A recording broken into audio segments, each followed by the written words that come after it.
What's up, everybody, and welcome to episode 192 of the On the Runs podcast. We are live from the Newburyport Half Marathon in Newburyport, Massachusetts at Cashman Park. This is super cool because I've spent hundreds of times here on the boat with my dad and the family and the kids and everything. It's super cool. And I am here with my kick-ass rock star co-host who is all bundled up in a puffy jacket because it is 47 degrees, but the sun is out and it feels nice. Six-star Erika, what's up?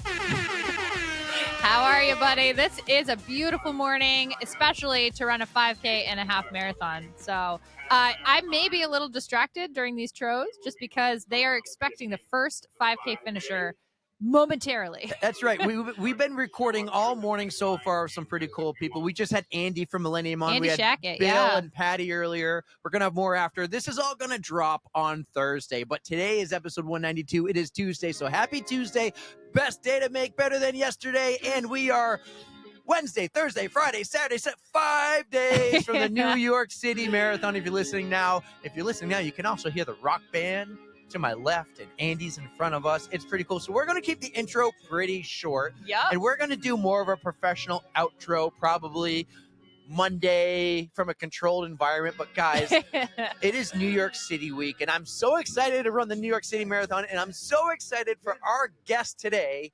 We have Rob Simmelkjaer from the New York Roadrunners and the Set Your Pace podcast. I am so pumped up for this one. Oh, yeah, you are. You were just so excited to pick his brain about all things New York Roadrunners, especially because New York City is just right around the corner. Right. Rob is the CEO for the New York Roadrunners, and we got to hear his story about Dartmouth and living in New England, but growing up in New Jersey, New York, and then his rise to the New York Roadrunners. And also, we got a little talk. You know, we need to thank Bex Gentry, because Bex Gentry is the one who made this happen. She hooked us up. She's a real one. Bex, we love you, Bex. You're the best. So, guys, enjoy Rob Simmelkjaer on the On the Runs podcast, and we'll see you on the other side. Our next guest on the pod is a New Jersey kid with some New Hampshire ties who for the last 3 years has been putting the New York Roadrunners on the map. He was a sports play-by-play announcer for the Big Green when he went to Dartmouth before going to law school at Harvard. Not a big deal. He's worked for outlets like ABC, ESPN, NBC Sports. And oh, by the way, he's a pretty good podcaster as he hosts the Set the Pace podcast with one of our pod fam favorites, Bex Gentry. Needless to say, as we're ramping up for the New York City Marathon, we are wicked excited to have Rob Simmelkjaer from the New York Roadrunners on the On the Runs podcast. What's up, Rob? Well, I know I'm in New England with the wicked excited line right out of the gate. So Yes. Nice to be with you guys. It's a thing we do, man. I love it. It's a big thing. Wicked awesome to have you. That will not be much. the first time you hear it either. I'm sure that we will drop those throughout the whole podcast, but just let us tell you how excited we are to have you. You are so welcome. Yeah, welcome to the podcast. Hey, I spent 7 of the most fun years of my life in New England, so I'm used to a good Boston accent, a little wicked here, there. Yeah. We Well, love let's to hear start it. with that then. I mean, we like to get to know you, but we like to break the ice a little bit. And you spent 4 of those 7 in New Hampshire. Erika and I grew up, live still today in New Hampshire. We've moved around for a bit, but we went to Plymouth State, not too far from Dartmouth. How do you enjoy your time in New Hampshire? I loved it. I love New Hampshire and Vermont. That's a beautiful area. Dartmouth was a really cool place to go to college. It was, I don't know, just it's a very picturesque town. If you ever had a chance to be in Hanover, New Hampshire, right there on the Connecticut River, the border of Vermont, and it's just a special place. I mean, back when I was there in the early 1990s, we had winters like winters used to be. We had legit winters, and it would be 25 below. I remember seeing a couple times on the thermometer, and blizzards that would blind you for a day or two, and it was like there was full on snow from December through mud season, as you guys call it up there, in like April. Yeah. So that was real winter, but so it was, the winter months were rough, but Dartmouth has one summer thing called sophomore summer where all the sophomores spend that summer on campus. And that was one of the best things to do at Dartmouth. They call it, Camp Dartmouth. And you're all hanging out on the Connecticut River and, sunning and going on tubes and stuff. And there's a lot of great memories from there. It's a beautiful place. Gotta love the New England life. I actually spent my first year out of college. I worked just down the street in Lebanon, and we used to take lunch sometimes. We'd be like, let's go to the campus. You had some great pizza places over that way. So I'm familiar with the area. And it's just so nice. Everything but anchovies. That was like the place to have pizza. Pretty sure I have been there several times. It was open till 2 a.m. and the pizza was good, but they were most famous for their chicken sandwich, which every fraternity in town would order en masse at about 1:45 a.m.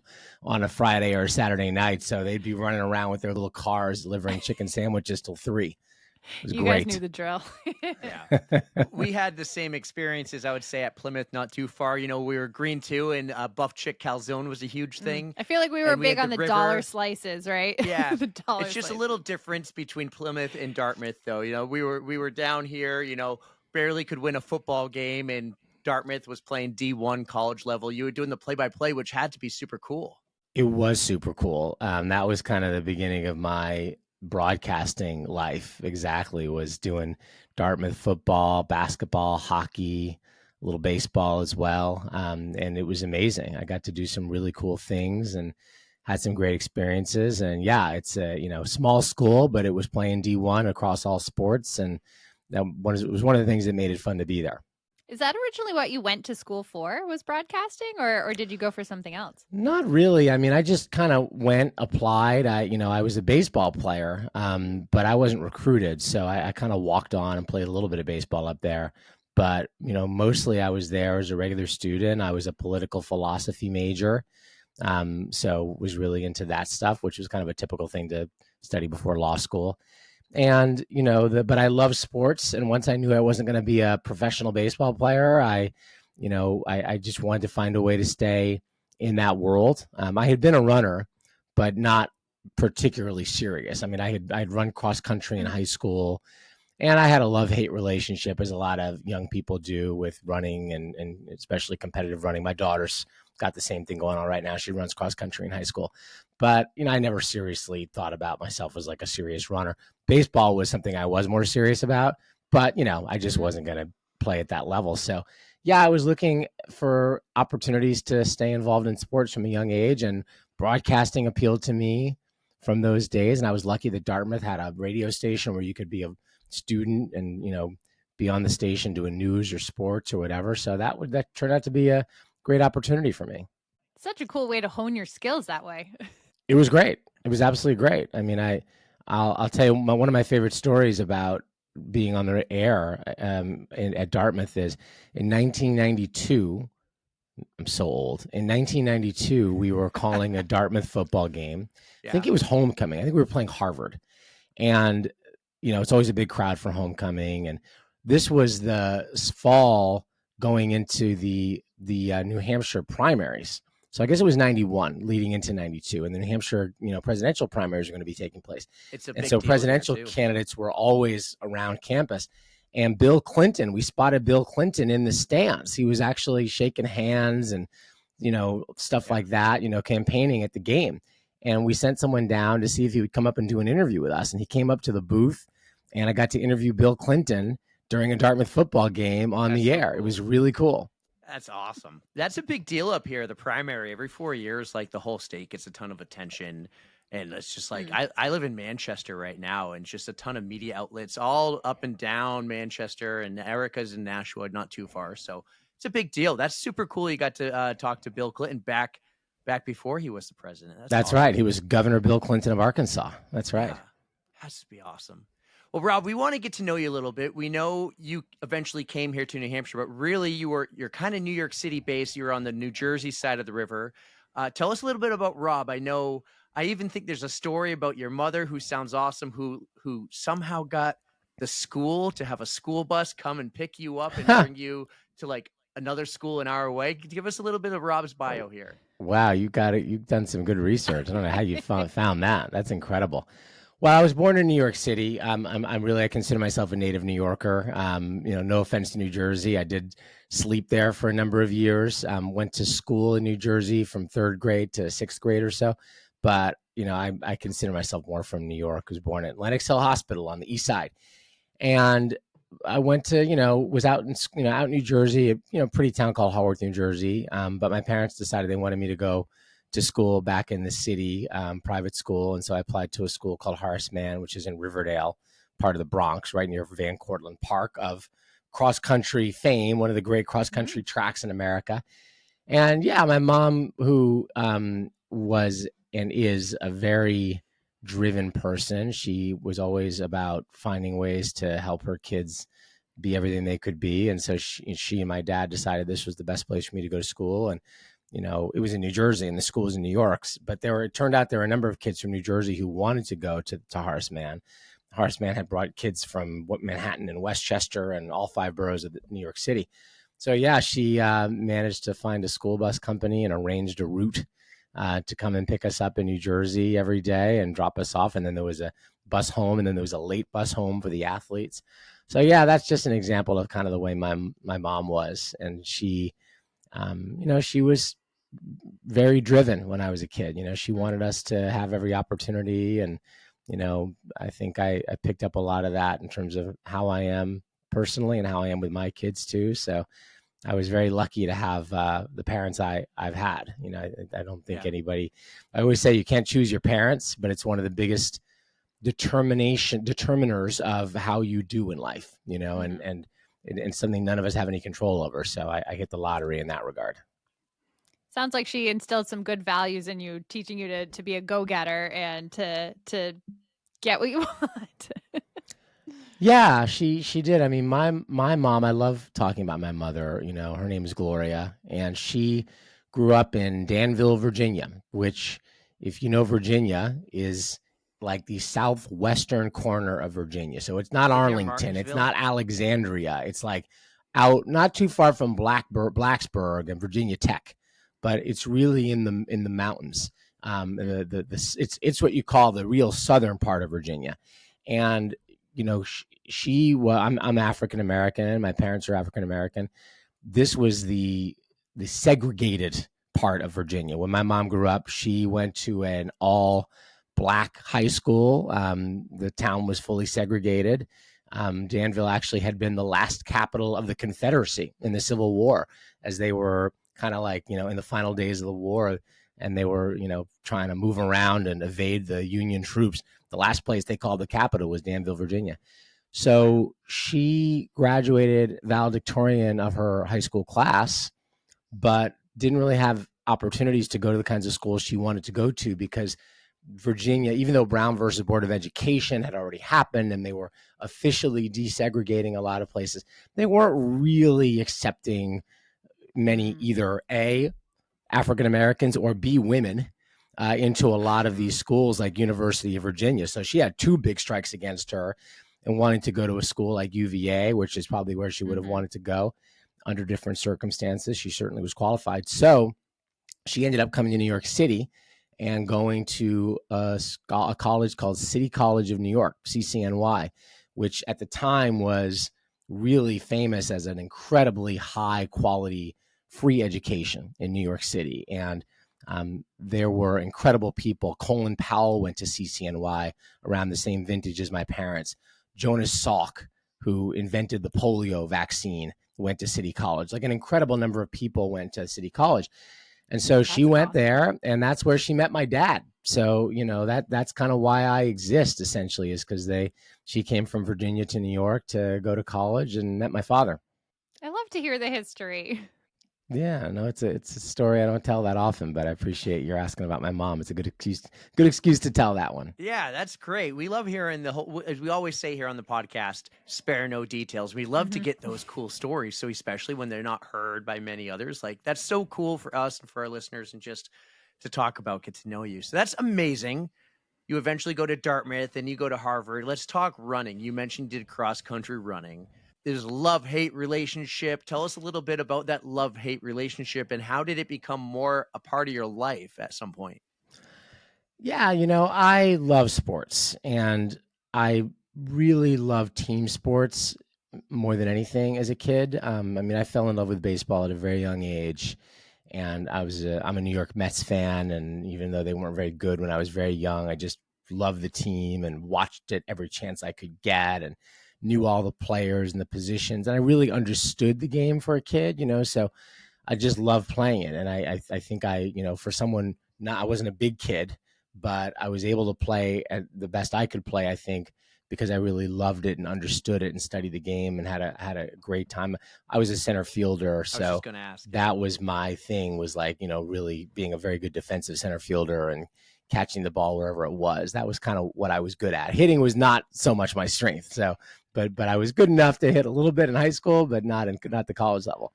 So, but running was always kind of another thing I did. I ran cross country in the fall. I would run on my own. I ran in college, but I wasn't part of any organized running. Mm-hmm. And so it was just kind of in the background. And then the turning point for me really with running was my third year of law school. In the spring of that year, Patriots Day in Boston, Massachusetts, a friend of mine happened to get tickets to, and there's a baseball tie-in, the Red Sox game that day. And everybody knows the Red Sox play an 11 a.m. game on Patriots Day. So we got these tickets, and I was like, oh, that'd be cool. So I went to Fenway. I don't even remember who the Red Sox were playing, but it doesn't matter. We watched the game and walked out of Fenway, and the Boston Marathon's going on. And we're like, oh, let's check out the end of the marathon. It was kind of a very last minute decision to walk over to, I think we walked over to Boylston Street or somewhere in that neck of the woods. And we watched people coming down the final stretch of the Boston Marathon. And, I just saw it, and I'd never, truth be told, I never went to the New York City Marathon when I was a kid. I never had any reason to go. I was either busy with something else or out in Jersey. So it was just, I'd never seen a marathon with my own eyes. And I saw these people and what it looked like for them. And I could see the emotions and like what it was like to have that experience of finishing a marathon. And I was really captivated by it. And I just thought, wow, that's amazing. That looks so cool. I've got to do that. I've got to run a marathon. And I just started thinking, it was my last year of law school, and I thought, well, this summer I'm going to be studying for the bar exam, and I'm going to have a lot of time on my hands and waiting to start a job at a law firm this fall. I figured, you know what, this is actually a really good time to try to run a marathon. And so I looked into it and found out how to apply for the New York City Marathon. And this was snail mail. So I had to mail in to request an application from New York Roadrunners, and then they mailed back an application to me, and then I filled it out and mailed it back to them. And sure enough, I don't know, a month or two later, I got a letter that I had been accepted, and I was going to get to run the 1997 New York City Marathon. And that summer, I trained all by myself. I would study for the bar exam and go for runs. I got a training plan out of a magazine and all the things.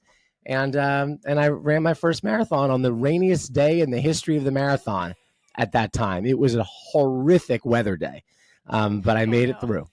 You're going to promise me good weather this year, right? Wish I could, Eric.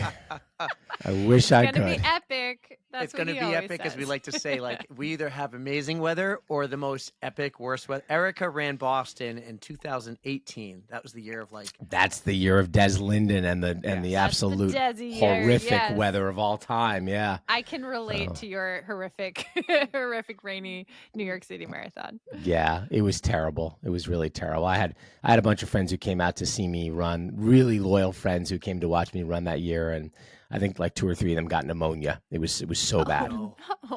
Yeah. I hate to laugh at that, but wow. Yeah, they all recovered. Thank goodness. But yeah, so I did that, and I thought, well, it's going to be one and done for me. And I really wasn't planning on running any more marathons. But then in 2013, 16 years later, something caused me to run it again. I think it's because I wanted to run for a charity. I had an aunt who passed away from breast cancer, and I wanted to do something to honor her.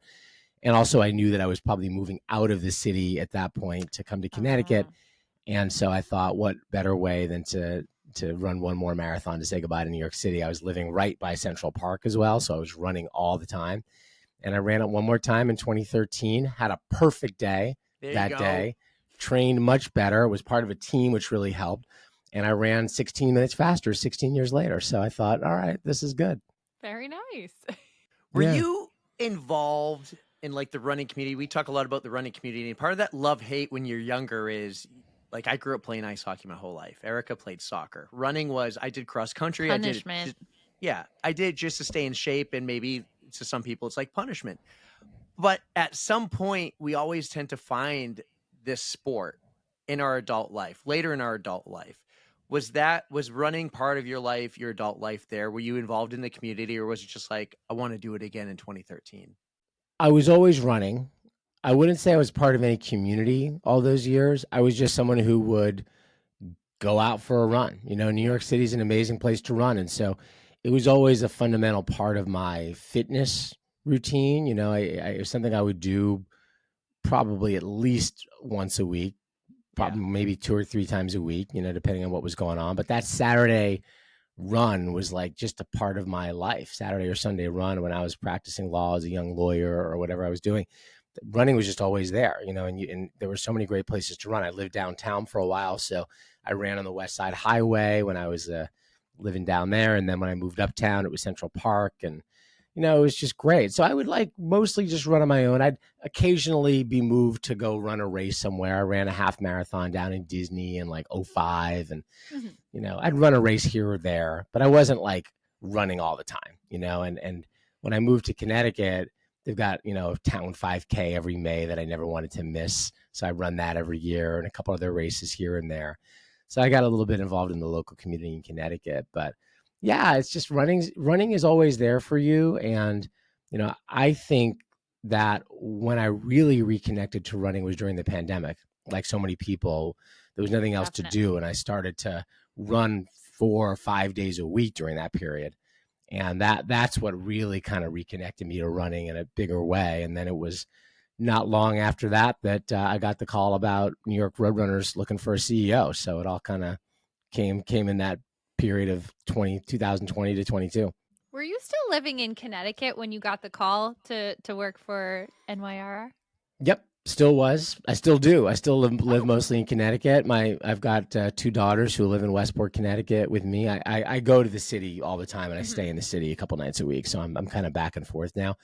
But yeah, I lived in Westport and, got that call. And, I had interviewed for a job at Roadrunners actually in 2015 or so. I had been recruited for a role as the chief community officer. I didn't end up being that interested in the job. That was when Mary Wittenberg was there and I met her, but it wasn't really a fit.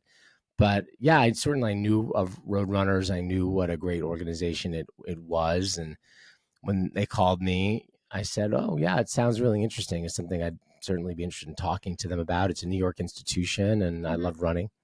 What were you doing before? Like, what did they see in you because they reached out to you, they came to you? I don't know if you were at ESPN at the time or NBC, but I knew you were working with networks and sports. But what was your role and what did they see in you, or what did you have for them that you were able to help them with? I think that the background I had, I've been in the sports industry for a long time. I stopped practicing law in 2002. And I had been at ESPN for 10 years, NBC Sports for 9 years after that, Tennis Channel, a couple other things. So I knew the sports industry. And the folks who thought of me knew I had run the marathon. I don't know how they knew, if they looked it up or something like that. They knew that I was, someone in the industry who, just kind of like was known in the industry. And, I think they thought I'd be an interesting fit. That's all I can remember, and I started talking to them about some of my background. I think the other thing about me is that I was known to have, I was in the sports industry working for corporations, but I always had an interest in giving back in some way, finding some way to be involved in making a difference and an impact, whether that was some, through, I ran for office once, so people knew I was, involved in public service from that point of view. And then I was, I still, did some volunteer things in the state of Connecticut. Governor Lamont in Connecticut actually asked me to serve as the chairman of the board of the Connecticut Lottery, of all things. So I did that as a volunteer thing. Still am, by the way, chairman of the board of the Connecticut Lottery. So just, some ways to like try to make, give back to communities or government or whatever. So I think that was also part of it, was like, yeah, this is someone who, is interested in trying to be a useful member of society and help, do some things to contribute. And I think that's what appealed to me so much about Roadrunners, that it's not just a business. It's not a business. It's a not-for-profit that is driven by its mission, which I really love. That's awesome. And I also think your ties to New York play an important role. It's like Dave McGilvery is the Boston Marathon race director. He's run it 50-something years. He's from Born the and area. raised. He has the whole story. Yep. You have the New York ties. You understand the New York City community, the people, the lifestyle. You know, unlike Erika and I don't. If we came from the same background, you have that perfect fit of those ties. And I think that really makes a connection with the community, because a lot of that community is New York. I know it's New York Roadrunners, but it's New York City based. So I think that plays a huge role. I agree with that, and I'm actually a fourth generation New Yorker. We go back to my great grandfather in New York City, and so we have a lot of family ties. I'll still occasionally see someone at the finish line who will know my dad. You know, my dad was a public school teacher or principal, and he was. They always tell me when someone who was a student of my father sees me at the finish line, they always say he was a very difficult grader. He was really tough with grades. So I always send him back. Yeah, somebody saw me at the finish line today and said that you really were harsh on the grades. But you know, say, well, they got to do the work. But you know, yeah, we had a lot of history in New York City, and I think that's part of why it's been a good fit. Yeah, that's amazing. The family ties run deep. Yeah. So, Rob, one thing we love to do here is we love to dive deep and pump the tires for things. And in your case, it's New York Roadrunners. And we've had plenty of race directors on, but we've never had someone on from your position as CEO who I think your goal is more show, how are you going to grow New York Roadrunners? How are you going to focus on the mission? And I want to hear a lot about not just the New York City Marathon, which we can talk about soon, because I'm really excited for it, and I get to run it with my sister who lives in New York City. I've got to run it a couple of times. Nice. But we want to hear a lot about New York Roadrunners, and kind of start with when you started. What were some of the things that, you know, your goals you set out to accomplish here? We know you did the Set the Pace podcast. We'll talk plenty of that soon too, but talk about like your start in New York Roadrunners, how you dove in, and let's pump the tires for the whole platform and everything New York Roadrunners does. Sure. Well, you know, there's so much to say. I think that when I got there, the organization had been through a lot in the couple of years before that. The pandemic had been really hard. There had been layoffs and furloughs, and there had been management changes, and you know, it had been a rough couple of years, you know, and the first thing I wanted to do was come in there and kind of reinvigorate positivity, you know, getting people feeling good about what we do as an organization, feeling good about their jobs, feeling good about working for Roadrunners. And also I wanted to instill some, you know, some innovative mindsets. You know, I wanted to get people thinking more about innovation, about how we can, you know, push the needle, you know, and do more, you know, start new things, take risks, you know, try different things to kind of grow what we do across the board. And so we went through a strategic planning process.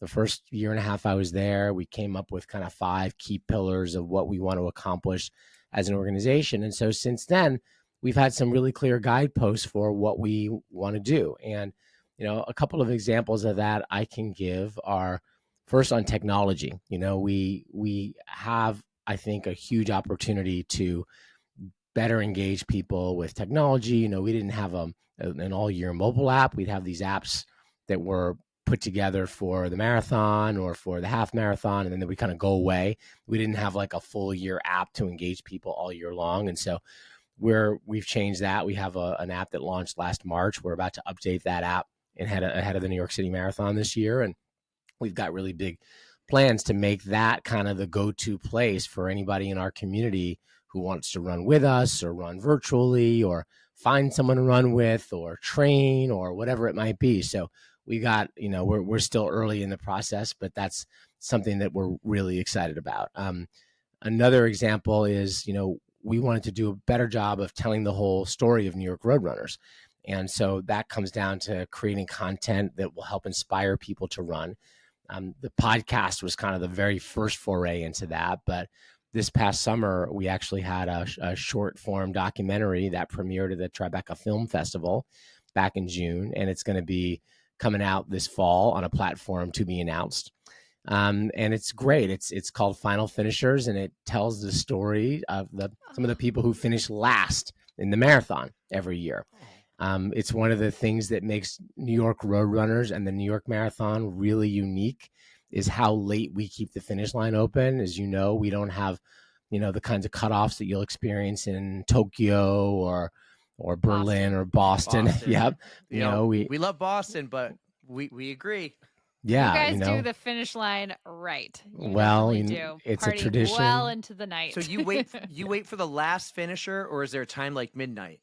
We basically wait for the last finisher. Now, we found ways to bring that time up a little bit, but I mean, these people are finishing at 10 o'clock at night, 11 o'clock at night. They're finishing late, and we keep that line open. And it's true. Erika said it. It's a party. It's a party at the end.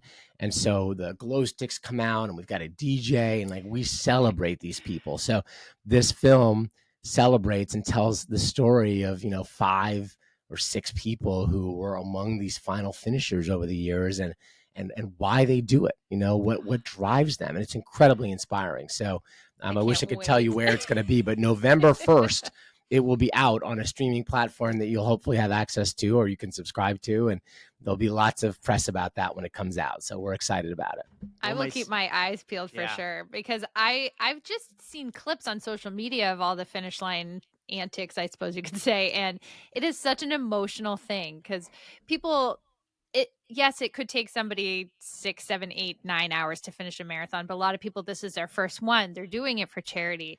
They deserve to be out there and celebrated just as much as the winner of the whole thing. So I love that you guys do that. I love that there's going to be a documentary, and I cannot wait to see it. Yeah, it's really great. We were thrilled with how it came out. The screening, people were just in tears. It was awesome. So that's amazing. Yeah. So those are some examples. Yeah. But I could go on forever about stuff going on at Roadrunners, Eric. Yeah. Well, one thing I always thought is we're a storytelling podcast and everyone has a story. But when you have a race with that many runners in the New York City Marathon, it's hard to get all those stories out. And it's super awesome that you are, or I should say wicked awesome, that you are getting those stories out of the back of the pack finishers, because we have friends who run in the back of the pack, and, they're putting in more hours than so many others. It's the hours on your feet are incredible. Yes. And the stories are amazing. So, every chance to get those stories out, that's incredible. Something else that I think is really cool is you have a program, and I don't know when the program started, but it's called 9+1. And so I would love to take credit and say we're the reason my sister started running, but the real reason is the New York City Marathon. She started watching it about 2-3 years ago. And then she learned about the 9+1, and she learned that I don't need to fundraise $10,000 like the Boston Marathon. I can earn it by running 9 races and volunteering at 1. And she did exactly that. She's running her first marathon with me November 2nd in New York City. Tell us about the 9+1 program and other programs you have. Yes, 9+1 is really a huge part of the backbone of New York Roadrunners and the New York City running community. You said it. If you run 9 of our races in a calendar year and volunteer at one of them, you are guaranteed entry into the following year's marathon. And so it really is a huge give back to New York City and to people who live in New York or nearby, because obviously you got to live in the area to run 9 races, for the most part. The reason it started, and it started over a decade ago, actually, a little known fact, the main reason that Roadrunners started it was because of the need for volunteers to run the races. Oh. So it was the +1 that was really the driver, actually, of that program, because the organization was having a hard time getting enough volunteers to staff these races and make sure that we could leave Central Park or wherever we were running, clean and in good shape. So it was really the need for volunteers that drove it. And that was brilliant, because now we've got, a huge core of volunteers at all of our races, and they help us leave the park or wherever we are kind of just as spotless as we found it when we finish a race. And, volunteering is a huge part of the experience of being a New York Roadrunners member. But it's great because it gives people that opportunity to know they can run. It keeps us being really part of the fabric of New York City. And it's, incredibly affordable, Eric, to your point, when you compare it to raising money for a charity or something like that. And it also doesn't have to do with how fast you are. You can run those 9 races in any amount of time. It doesn't matter. So, it's a great program. And, it's something that it's a big part of how we operate. And, the downside of it is when there's as much demand as there is right now for running and races, it's become really hard, not just to get into the marathon, but to get into any of our races. Our races are all selling out, and sometimes within hours of going on sale, because people are trying to get this 9+1 credit. So one of the things I'm dealing with as CEO is, how do I create a system that allows people to get into races more equitably, and that also isn't putting so much emphasis on everybody getting in for 9+1, that, that casual runner who only wants to run 2 or 3 races a year has a way to do that, and isn't shut out by all the people trying to do 9+1. So it's something that we're looking at to try to keep this from being so driven by 9+1 that nobody else can run. In a way, it's a good problem to have. Like, you got people signing up, your racers are selling. I learned the hard way with the 5K that happens the day before. Like, it just happens so fast. So it's a good problem to have. It's definitely a good problem to have, but as I say, good problems to have are still problems. So you still have to find a way to deal with them. Yes. Well, you're going to find a solution. I know you are, because I've been following with your. Well, one thing we're actually doing, which I can talk about, which is a little bit of a test solution to this problem, is we added another drawing this year. So we have a race that's in January, I think, February, called the Manhattan 10K. And it's not that special a race. It's a big race, 8,000 runners in Central Park, but in the dead of winter, cold race. That brings out the dedicated runners. Yeah, but it was selling. It was selling out really, really fast, and so we decided to add a drawing for that to see what would happen, because drawings are inherently a little more fair, than the first come first serve, like sitting by your keyboard with a high-speed internet connection and making sure you could get in. So we're testing some more drawings. We're doing some other things to just try to make it as equitable as we can. And we're also adding some events and some races that are not part of 9+1, so that the casual runner has a place to run. There you go. How many races does the New York Roadrunners put on every year, including with both the 9+1 and the non 9+1? Yeah, this year we'll do about 43 adult races or events of some kind, and then another 20 or so youth events. So we're in the 60s. Great. Most of the youth events happen alongside our adult races, but yeah, it's a lot. I mean, there's not too many weekends when we're not out there putting on a race. That's incredible. So a little bit about your role. You're not a race director, right? I don't think you're doing the things they do out there. You are Rob Simmelkjaer, CEO, New York Roadrunners. Let's dive into what your weekend's going to be like coming up in a couple of days or next week at the New York City Marathon. Well, yeah. So I'm not the race director. Ted Metellus is our race director, our chief event production officer. Ted and I work hand in hand on everything when it comes to events. We actually tag team a lot of the time when it comes to media appearances, and we talk a lot about decisions we're making from an event production point of view. So we're very closely aligned. But my day it'll start at 3 a.m. I think I usually have a New York City police car come pick me up at about 3:30 in the morning on race day, and they'll drive me out to Staten Island. So I'm out there by about 4, something like that. And I'll get there, get some coffee, start to get set up for the day. My first media interviews are typically starting maybe at 5, something like that. So from 5 to about 7, I'm doing media interviews. I'm greeting runners. I'm walking around to some of the different tents and wishing people good luck and getting any updates on anything that's going on. But it's usually pretty quiet, And then we have a tent right on the bridge that I'll go to around 7. We have a lot of our kind of VIPs and, people from the city, the mayor, governor, if the governor comes, dignitaries, folks like that who will come. And so I'll spend time with them. I'll do a TV interview for the WABC live broadcast. And then I'll head to the bridge, and Ted and myself and, whatever dignitaries are there with us will give our speeches, getting people ready to go. The national anthem will be sung. And then once the gun goes off, we send the pros out, then we send the masses out, and then I hop in another police car and we'll speed up and catch up with the pros in Brooklyn somewhere. And I'll follow the pros through Brooklyn into Queens. We'll go over the 59th Street Bridge into Manhattan, and that's around mile 14 or so.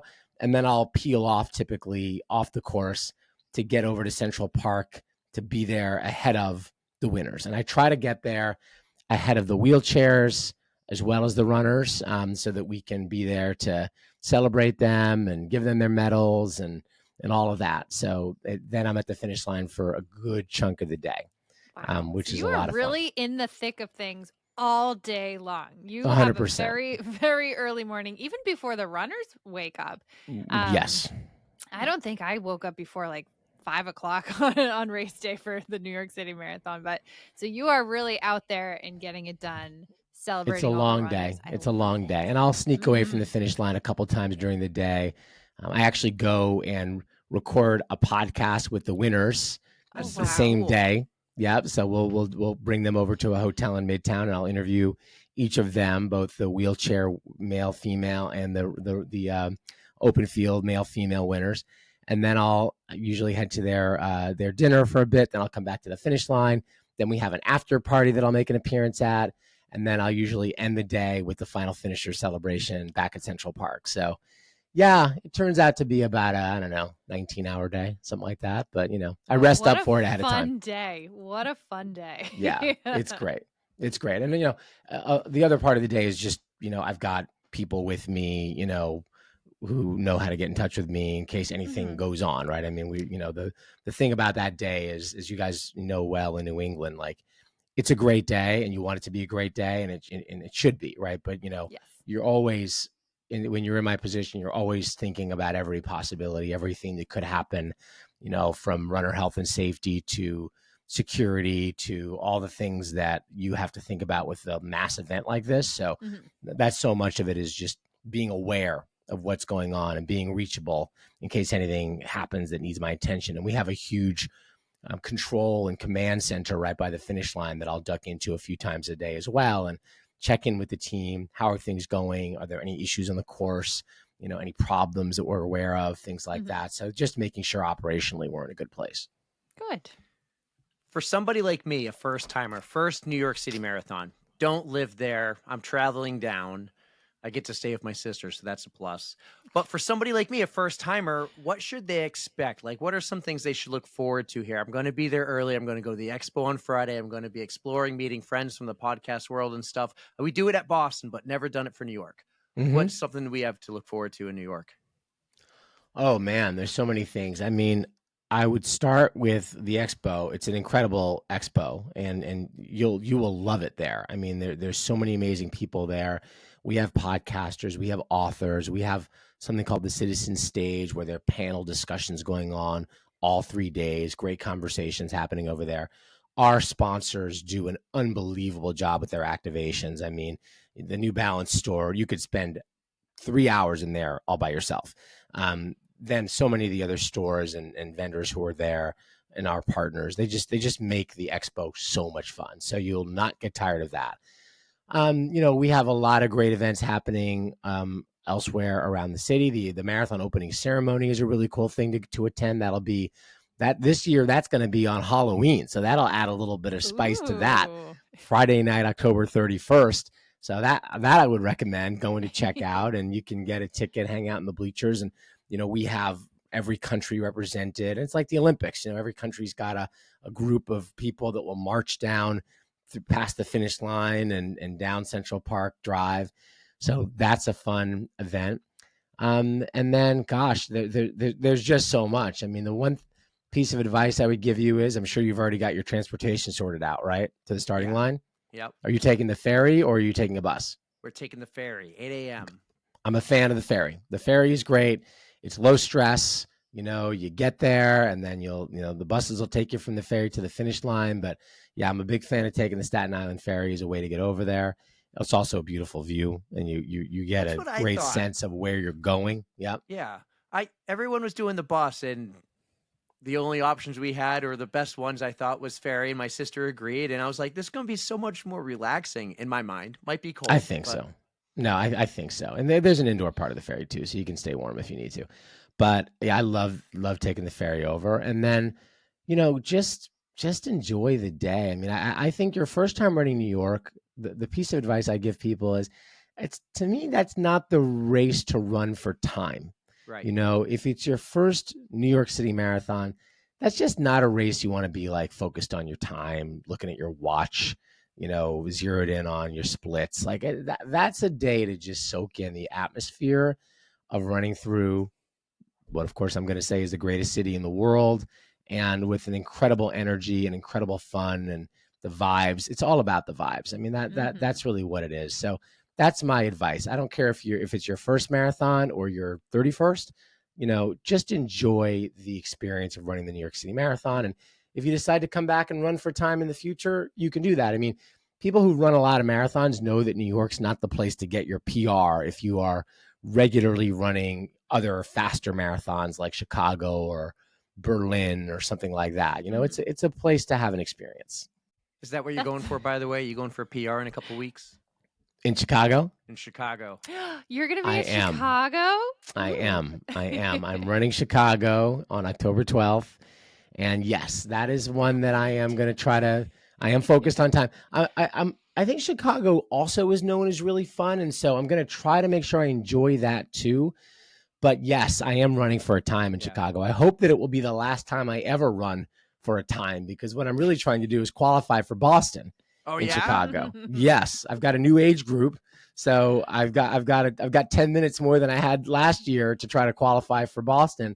And I'm going to see if I can pull that off. Of course, this drops after Chicago, but you'll be running it with Erika, by the way. She'll be there in Chicago. It's doing like her 5th or 6th one. She's done New York multiple times. She's a 6-star medalist already. She'll be going for the 7th and 8th one day too. But someday. No, you'll be there. Good luck. You're going to crush it. Mm-hmm. We can't finish this podcast, though, without talking about Set the Pace, because we love doing this. This is our passion project.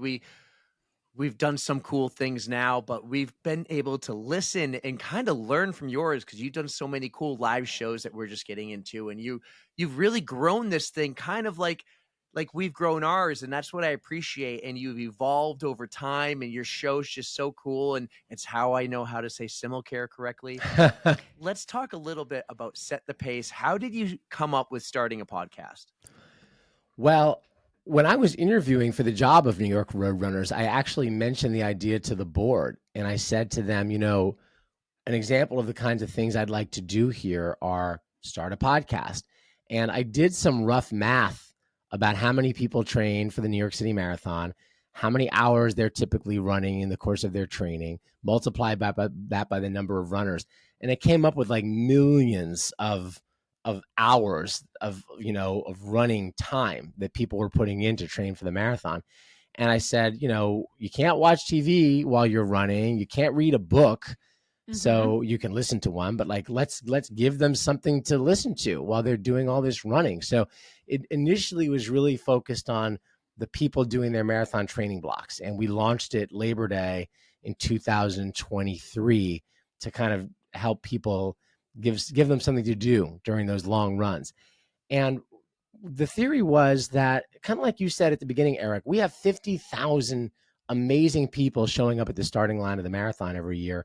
Surely we can find 52 of them a year who would be really interesting to interview. That can't be hard, right? There's got to be 52 fascinating people out of the 52,000. We just need 1 in 1,000 to be a good interview.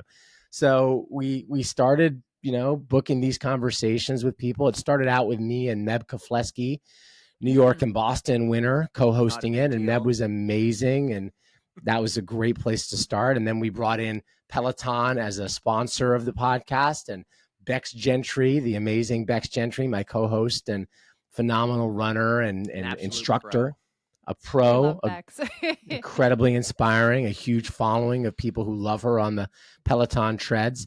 So she joined as my co-host, and Neb's still involved interviewing our members every week. So it's been a real joy, and I love being at the finish line of so many of our races, where it's really my favorite place to hang out. Like, if I'm running or not running, it doesn't matter. I'll stay at the finish line for a long time and give fist bumps to our runners. And I have so many of them say, "Oh my God, I love the podcast and thank you for doing it." And that means a lot to me, because it's just another way for us as an organization to speak to our runners, to communicate with them, to tell them about what we do, what we're all about as an organization, to connect them to others in the running community. And it's become hopefully a really nice hub for especially our members. We have 85,000 members now. So it's a big community that we have. And, that's really the target audience, whether they're full-time members or people who just become members of our running community in the 4 months leading up to the marathon. It's a place for them all to convene and get themselves psyched to take on the 26.2 miles from Staten Island to Central Park. Absolutely. I love that you are out there showcasing your members and your passion for the New York Roadrunners and the New York City Marathon. It just totally comes through the podcast, and it doesn't hurt that Bex is on it too. No, I love Bex, Bex and Bex. It's all about Bex. Let's fine. I kind of do the broadcast stuff. I keep the train on the tracks, but Bex is the star of that show. We all know that. No, you guys are wonderful. We've pumped Bex's tires plenty of times. She's been on here a couple of times. She's phenomenal. She's a huge supporter, and we love everything she's done. But I'll tell you what I love about your podcast and about you, Rob, is that you just seem to enjoy it and you're passionate about it. And it doesn't sound like, when listening, that you're doing it because it's work. It almost seems like you would do it even if you weren't the CEO of the New York Roadrunners. You enjoy it that much. And all what I do is I take in podcasts, whether it's a hockey podcast, NASCAR podcast, some running podcasts. And I started listening when you brought Bex on. And then I started going back and listening to some older episodes of some guests you've had. And it's just what I get out of you. It's a lot what I see in me here with this passion project we have. It doesn't feel like work. And you give that same expression. That podcast is not work for me. You're right. It's that, to me, is a chance to experience the joy of my job and the joy of what I do, of bringing people together, making them happy, all around this incredible activity of running. So that really isn't work. I mean, I've got to work a lot during the course of the week. I got a lot of meetings, not all of which I want to be in. I've got a lot of emails and things to send and stuff to do. It is an organization that we have 275 employees and a lot going on, right? So sometimes it's work, but that part of it is not work. And I'm glad that comes through. I appreciate that. Absolutely does. The podcast is just an extra little time to unwind, and you get to get to know somebody better. And I totally agree with you. What Eric and I do, it isn't work. And it just, talking to somebody like yourself, it's just so nice to get new perspectives and just get to meet some really cool people. So I'm glad that we get to share the same kind of experiences. Appreciate that. It's pretty awesome. Well, Rob, you've been amazing with your time. Seriously, we loved having you on here. This has been fantastic. But we have 2 final questions we have to ask you. Not a big deal. They're not hard at all. But I'm going to let Erika go first on this one, and then I'll ask you mine. He never lets me go first. All right, Rob, we have ourselves a Spotify playlist, and we like to invite our guests to add a song to it. So is there anything that kind of gets you pumped up, ready for your day, gets you excited to go on a run that you'd like to add to our list? So my daughter's been curating a playlist for my Chicago Marathon run, because I do sometimes like to listen to music quietly so I can hear my surroundings, but still I listen a bit when I'm running in races sometimes to keep me calm. And she's got a lot of great, it's called Rob's Chicago Marathon playlist. And I was looking at it and I thought, one of my favorite, and I actually placed it strategically at a certain spot in the playlist, is Tiesto. I love Tiesto. Ooh. I love the energy of that EDM. And there's a song called Let's Get Down to Business, which is really great to put in like where you think you'll be around mile 20, is like, all right, let's go, right? Like, let's put our heads down and make this happen. Like, you don't want it too early. It's a little too hype, But yeah, I love that song Tiesto, Let's Get Down to Business. It starts kind of Perfect. slow, but then it's got an amazing beat and it gets you pumped for that point in the race when you gotta put the hammer down. That's it, Erica. You That's a understood good the song to have assignment. on the list. Nailed it. That's the vibe I like there. Anything EDM, that gets me going. 100%. 100%. Yes. So, Rob, my final question is this. On the Runs is hosting this gigantic pasta dinner with all of our guests. All of our guests from the podcast get to bring a +1. You can bring anyone in the world, alive or dead. However, you can't bring any living family members. Who are you going to bring to our pasta dinner? Ooh, I get to pick anyone alive or dead. So this is that classic, who do you want to have dinner with in your lifetime? Well, gosh, I'm probably going to choose Barack Obama or Nelson Mandela. One or the other. One alive, one dead. Is Barack already coming? Michelle is. Michelle is. That's right. That's Great. cool. So I'll bring Barack and we'll Perfect. get to watch them interact a little bit. Absolutely. Cool. I mean, I don't know that either of them is a runner. You know, Doesn't Obama's matter. a basketball player. So I'm not sure how much we could talk about running, but certainly just talking about the world that we live in and, you know, what it's been. I mean, Mandela probably is my number one, you know, because of his life story and what he was able to do and accomplish. And I actually went to South Africa that same year I ran the 97 marathon. The only thing I did other than study and run that summer was go to South Africa. And it was while Mandela was president. And I remember seeing what it was like in that country at that time. It was incredible. So he's to me one of the top 5 humans who's ever walked the earth. And I think talking to either of them over some pasta, some buttered pasta or whatever your sauce. What kind of sauce are we getting? What kind of sauce are we getting on this pasta? Well, there's going to be options. That's okay, good. good. Be options. Yeah. Before a marathon, I probably want like a nice kind of a mild white sauce, you know, maybe just I'm all simple for that. olive oil. It'll be the best pasta. We're going to get the best cook in New England. As long as there's garlic bread too, I'm happy. Yes. It's going to be amazing, Rob. You're going to love it. If we really do this, you're welcome to come. This has been so much fun having you on. I manifested this for quite a while now since I knew I was running the New York City Marathon. I'm like, all right, we do a cool series every April called Boston Weeks. I want to do a mini New York City Weeks here, and you're kicking it off. We got New York City in about a week here. Thank you so much for doing this. Everybody, I hope you enjoyed that because that was wicked awesome. Rob Simmelkjaer on the On the Runs podcast. Rob, oh my gosh, what an amazing episode. All right, before we get into this, I just thank you again, and I apologize for being so very wrong on the Boston tip. Oh, I saw something, and I just believed whatever I saw on the internet. So, I mean... Do you want me to put that back in the episode? Did you take it out? Yeah, I took it Then out. let's redo it. No, that's great. Guys, stick around for the blooper. Yeah, Stick you around can for the put that as blooper. the blooper. It's the blooper. It already is. All right, good. Because I saw something on the internet right before they announced like what the Boston buffers were, and God, did I make a mistake. Don't believe everything you see on the internet, especially the AI these days. You know what's funny too? I saw it and I couldn't find it again, and I was like, oh no, because we were talking about it, and I tried looking it up, and nope, couldn't He find was like, anything on really? it. Because he's like, oh, game changer. Yep. So, yes, I did email after and apologize. Oh, he didn't respond because you go, No, I'm kidding. He did. Rob, you were amazing. Bex, thank you so much for making that happen. Oh, that was an incredible guest appearance. That's right. So New York's in a few days. I'm excited. So what do you want to know? Or what do you let me just tell you, You gotta fill me in on your whole sequence of events. Do you have everything planned? Like, when are you getting into the city? When are you visiting the expo? Are you with Hannah the whole time? Are you gonna be putting her out by sleeping on her couch the whole time, her and Mike?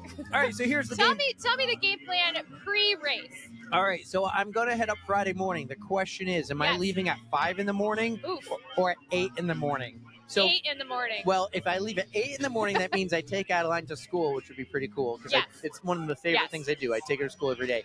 She might get a ride. Okay. And if she gets a ride, I'll leave earlier because we have the demo day the expo day Friday afternoon at 2 to 4 or 3 to 5, something like that with Hannah. So I'll drive straight to Hannah's house on Friday morning. And then Friday night, I might be doing a Peloton run. Oh, I certainly hope so, because I think Mariana's going to be there. Yes. Is Beck's going to be there? No, but hopefully Allie G and maybe Hannah. Excellent. Yes, So yes. Hannah's running the 5K Saturday. Okay. And there is the Beck's Shakeout Run Saturday. And I don't know if I'm going to be a Shakeout Run guy, but hey, you show up to these things. You could walk. A walk counts as a true. shakeout. So That's true. I think that's sponsored by Celsius, which you definitely love. I love to it. drink, I love it. So that's right up your alley. And also shout out my race tats and right socks. Yes. But so yes, Celsius, no free. So Saturday she's doing that 5K. I might try to see where that is in relation to the Beck's Shakeout. Okay. Friday will be the busy day. Okay. Saturday will be the relaxing day. Hopefully see Beck's and all that. And then we're taking the ferry. We have an 8 o'clock ferry on Sunday morning. Oh, and for race day. I'm in the 5th wave. And I am going to even roll further back to start with Hannah. That, you know what, that makes me so happy, because you were talking, you were freaking out basically. You're like, I don't even want to run anymore. Yeah, that was But a you joke. were- I was joking. I know, I got that. I was being sarcastic. I'm like, I'm not in the Yes, same yes. wave or corral. No, that was Obviously, the I bottom. got And I was that. like, and Allie G's like, yeah, I heard it's an awful race too. Like, what's the point in making the But travel I for just that? love that you guys are actually going to, like, you guys get to make the effort to run together, because if you had to find each other, that's just so much added stress on race day, and you want to minimize that the best you can, so you Yeah. can just enjoy the run as it is. I just got to pause real quick. Look at that girl's shirt, that t-shirt. I need her to turn around. She has the white headphones. She can't hear me because okay. What does it say? If she were to turn around, it's skeleton hands. Oh! Right here. Okay. Right here. That is a perfect Halloween themed shirt. But yeah, no, Sunday's going to be fun. We're going to start, I think, my parents and Alex will be somewhere around mile 12 or something, Okay. and there'll be others. So guys, if you are listening, check it out. Reach out in the DMs. Tell me where you'll be. You got to look for me. I do have my kit picked out. Oh, okay. I got the underwear picked out. Yes. I got the shorts. Yes. The shoes. Yes. The socks. Well, my race kit's gonna be. I'm gonna do a flat Eric, but Yes. I'm pretty excited. So I went back and forth with a couple things. What was I gonna wear for a shirt? Was it gonna be this white shirt that said Team Force, which I didn't think was meant for the race. Okay. I still don't. Did you get a singlet or something? I got a package. Okay. I'll post it later this week. I got Sure. a package. It was a T-shirt. Okay. But I know some people are going to wear it, and I was like, nah, I don't want it. And then I love the singlets you and the girls got. Yep. And so I thought about maybe I could like express order one for me, a Oh. T-shirt. And I was like, no, we have the On the Runs ones that came in the Sport Tech. True. But the only reason I don't like it is because it's a very lighter blue than OTR blue. That's true. And the light white colors don't do me any justice. Oh, not your color palette? No, not my color palette. You're not a winter? The dark gray is great. Uh-huh. But yeah, no, especially if I'm sweating and stuff and stuff like that, True. it just doesn't look good on the move. So I last night found a shirt Okay. on social media. On social media, all And right. it is amazing. And it is I'll just tell you guys now. I ordered it last night. I Okay. ordered it from Backline. Oh, you got a backline shirt. You know you're going to get something great. And it says New York on it.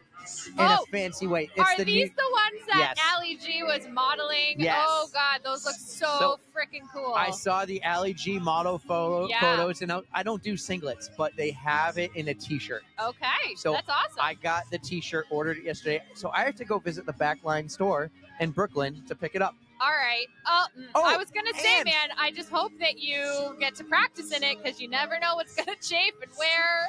So, The other cool I don't thing know. I did was I used the code Ali G uh-huh. and got a discount. Oh, beautiful. So thank you, Ali G and Backline. Hey, do you see this? We got drones flying around right here. One is a drone, one is a bird. So, but yes, a Oh, drone. that is a. Yes, that is really cool. I love getting the bird's eye view. They can really get the feeling of what we're What's what up, we're doing. drone? I hope. Oh, maybe he didn't catch us. Oh man, this is so cool. What an atmosphere! It turned out to be another epic day. It is beautiful now. The sun came out full force, and Yeah. I am warm now. So I ditched the jacket, I ditched the gloves. My ears are nice and warm from from my headphones.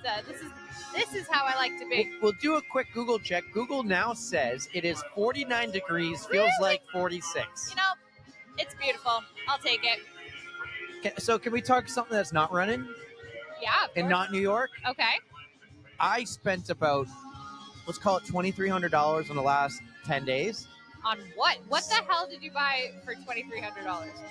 Skis, Oh my God. Boots. Okay. bindings. I bought Adeline skis, Okay. So and I got how the boys' leases. But I'm so excited. you got your own set? My first since 2007. I'm Oh, so excited. wow. You're gonna love these. Okay. Guess what color they are? Purple. Purplish, See, oh, I just threw that out there. but mostly pink. Oh no, Yes. no shit, man. Yes, mostly pink. I'm kind of surprised. Like usually you're all about the OTR blue. Well, like I our had the beautiful best backdrop. pair picked out that Yeah? were OTR blue, What and happened?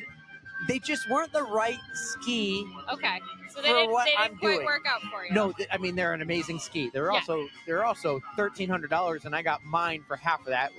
Mine are gonna win like ski of the year. But Love it. but it was more for skiing the big pow out west. Wait a minute, are you planning a trip out west? No. The ski I didn't buy was more for skiing the big pow out west. I see. So we got a couple guys coming. We're gonna jump them on right here. What's We'll be back. going on, guys? I'm ready. All right, we're having. So here's the deal, here, guys. We're having so much fun. We got to wrap up the outro for episode 192. I don't even know where we left off. Right. So here's the thing. Let's come back in a couple of days, and let's do. So it's Tuesday if you're listening right now. Yeah. On Thursday should be the Newburyport episode where we are live right now. It's so cool. And then maybe we can record later this week and do a little one more time, like getting ready for New York. Kind of wrap up the whole week of Newburyport, New York, getting ready, packing. We can talk I gotta know what your food choices are gonna Right. be pre-race. 30 Like, I gotta know it all. 30-minute power episode that Sure.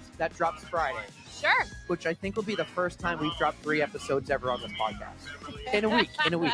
So, guys, that was amazing. I really hope you loved Rob Simmelkjaer on the podcast. That was Manifestation. Thank you again to Bex Gentry. Guys, Bex Gentry made that happen. That's so I cool. hope you get to meet her this weekend. Well, I really hope we'll work so. on this. Yes. We'll work on it. So, Manifest. manifest, baby. But Erika, take us home. I hope you guys really are enjoying this live atmosphere that we're a part of right now. We think it's so awesome, and we hope to do more of these in the future. But as always, thank you for listening. You know we love you. Don't fear the code brown. And don't forget to stretch!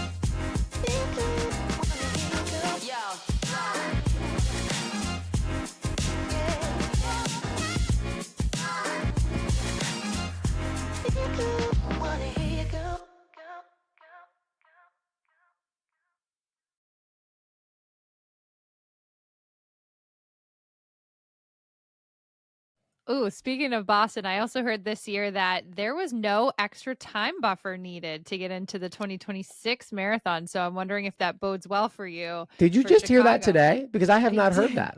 I Okay, think I literally just you're heard it giving today. me news. I was just about to Insider text. information. Thank you for telling me that, Erika. Somebody posted something. So, I mean, I hope it bodes well for 2027. I was wondering when they were going to come out with that. And I was literally just about to text Jack Fleming today, like, hey, what's going on? When are we going to hear about the buffer?